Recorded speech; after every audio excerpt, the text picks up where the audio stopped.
पीछे बने।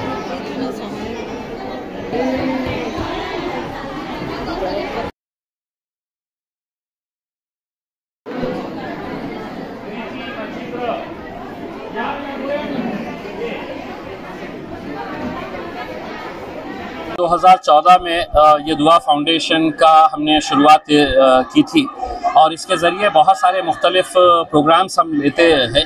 उसमें सबसे बड़ा प्रोग्राम जो है वो यही है कि हमारी बच्चियों को किस तरीके से हम खुद कफ़ील बनाएं, उनको इंडिपेंडेंट बनाएं। इस इरादे से बच्चियों के लिए है तो मुफ्त में मेहंदी क्लासेस चलाई जाती है, सीविंग और टेलरिंग क्लासेस चलाई जाते हैं।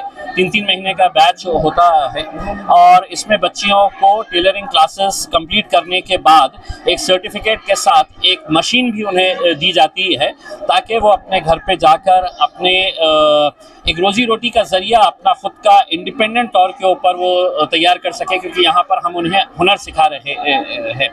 साथ ही साथ दुआ फाउंडेशन के ज़रिए 3 एम्बुलेंसेस हम चलाते हैं जो मुफ्त में चलाए जाते हैं। हमने पुलिस ट्रेनिंग कैंप का भी ऑर्गेनाइज किया है दुआ फाउंडेशन के ज़रिए, जिसमें लड़के और लड़कियों को हम ट्रेनिंग देते हैं पुलिस में भर्ती होने के लिए। तो ऐसे मुख्तलिफ प्रोग्राम दुआ फाउंडेशन के लिए ज़रिए चलाए जाते हैं। वैसे तो बैच 50 का होता है, लेकिन इतनी सारी जब बच्चियां आती है हर एक की उम्मीद होती है कि मेरा भी नंबर इसके अंदर लग जाए। हम किसी का भी कोई रिकमेंडेशन नहीं लेते हैं, बच्चियों के सामने ही उनका चिट्ठियां उठाई जाती है। तो इस बार ज़रा ज़्यादा तादाद के अंदर थे तो हमने 50 की जगह 90 बच्चियों का हमने सिलेक्शन इस बार किया है। मकसद यही है कि लोग साथ जुड़ते गए तो ये जो ज़रूरतमंद बच्चियां हैं उनको एक हुनर मिलेगा और उनको एक रोज़ी रोटी का ज़रिया तैयार करने का हमारा एक इरादा है। आगे फ्यूचर में कितना बड़ा बैच हो सकता है? अभी 50 का बैच है। देखिए, अभी 50 का बैच था तो अब हमने उसको 90 कर दिए हैं, तो यकीनन ये बैचेस और भी बढ़ाए जाएंगे। और अगर इसके अंदर अगर लोग साथ में जुड़ते गए तो हमारे पास इंफ्रास्ट्रक्चर मौजूद है, अच्छे टीचर्स है सिखाने के लिए।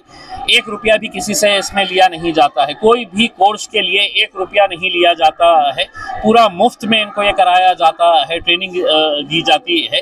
इसी वजह से आप बच्चियों के अंदर जो बेचैनी थी कि मेरा भी नंबर लगना चाहिए, मेरा भी नंबर लगना चाहिए, आप देख सकते हैं इसमें। लेकिन हमारी भी अपनी कुछ मजबूरियाँ हैं, कुछ लिमिटेशंस है, जिसकी वजह से हम ये पूरा नहीं कर पाते हैं। वरना हमारी तो ख्वाहिश ये है कि जितने बच्चियों ने हमारे पास अप्लाई किया है वो सब बच्चियों को हम ट्रेनिंग दे सकें।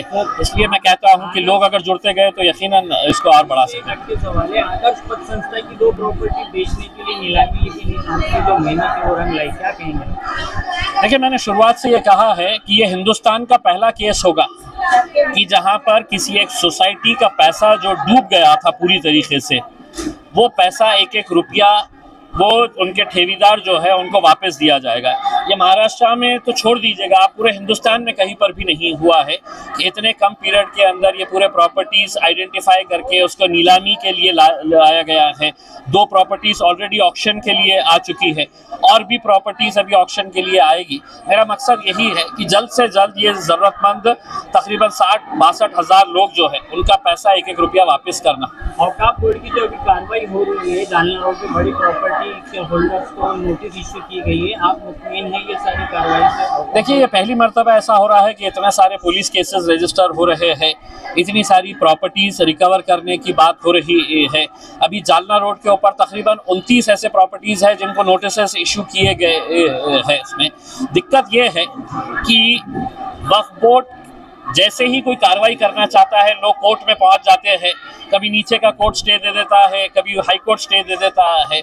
तो ये रुकावटों की वजह से हमें बहुत सारी दिक्कतों का सामना करना पड़ता है। लेकिन उसके बावजूद भी महाराष्ट्र के अंदर बहुत सारे ऐसे केसेस हो रहे हैं। नांदेड़ के अंदर अभी FIR करने का है तो हमने फैसला लिया है। शोलापुर का एक मैटर है, उसके अंदर FIR रजिस्टर करने का मैटर लिया है। ऊना की जो तकरीबन 40 एकड़ ज़मीन है उसके ताल्लुक से ये फैसला लिया गया है कि पुलिस कमिश्नर से जाके मिलेंगे, म्यूनसिपल म्युनिसिपल कमिश्नर से जाके मिलेंगे। यहाँ की कुछ प्रॉपर्टी सीज करना है, लेकिन उसमें कुछ पुलिस वालों ने रुकावट लेकर आई है। तो हमने ये तय किया है कि अगले हफ्ते बोर्ड के मेंबर्स आएंगे और पुलिस कमिश्नर के साथ मुलाकात करके वो प्रॉपर्टीज़ के अंदर कोई रुकावट ना पैदा करे, इसके लिए कोशिश जारी है। आरोग्य विभाग की जो पद भर्ती है उस पर भी आप मुतमईन हैं? आप उसके लिए कोर्ट भी गए थे, उसमें लड़े थे आपने? देखिए, अल्हम्दुलिल्लाह परसों के दिन जो महाराष्ट्र सरकार ने जो फैसला लिया है कि एक नया कमीशन बनाया जा रहा है, जिसके तहत मेडिकल के जितने भी पोस्ट है उसको जल्द से जल्द भरने के लिए एक नया कमीशन जो तैयार किया जा रहा है, उस नोटिफिकेशन के अंदर उन्होंने ये साफ लिखा है कि Aurangabad bench of Bombay high court के अंदर जो PIL नंबर 47/2021 है, ये मेरी PIL है, वो मेरी जनहित याचिका है जिसके ऊपर ये कार्रवाई की जा रही है। तो यकीनन मैं मेहनत कर रहा हूँ, कोर्ट उसका बहुत अच्छे तरीके से दखल ले रहा है, तो मजबूरन सरकार को भी उसके ऊपर कुछ कार्रवाई करना पड़ रहा है। युवा फाउंडेशन की जानिब से एक सवारी का अतराफ शहर के अलावा भी इसे कुछ ब्रांचेस खोलने का इरादा है? मेरी तो ख्वाहिश है कि हर तालुके के अंदर खुलना चाहिए करके उसमें, लेकिन देखिए ये कोई सरकारी स्कीम नहीं है। हमारी जितनी इस्तिताअत है, हम जितना कर सकते हैं वो उतना करने की कोशिश कर रहे हैं। यकीनन अगर असर रसूख वाले लोग, अगर पैसे वाले लोग अगर इसके साथ जुड़ते हैं तो एक अच्छा काम, क्योंकि ये वन टाइम नहीं है कि आपने किसी को पैसा दिया उसने कैसा खर्चा किया, आप उनको एक हुनर के साथ उनको खुद पैरों पे खड़े रहने का एक जरिया दे रहे हैं। तो मेरी तो ख्वाहिश ये है कि लोगों के ज़कात का जो फंड है, वो ज़कात का फंड इसके अंदर अगर शामिल होता है तो बहुत सारे ऐसी और ज़रूरतमंद बच्चियों की हम मदद कर सकते हैं।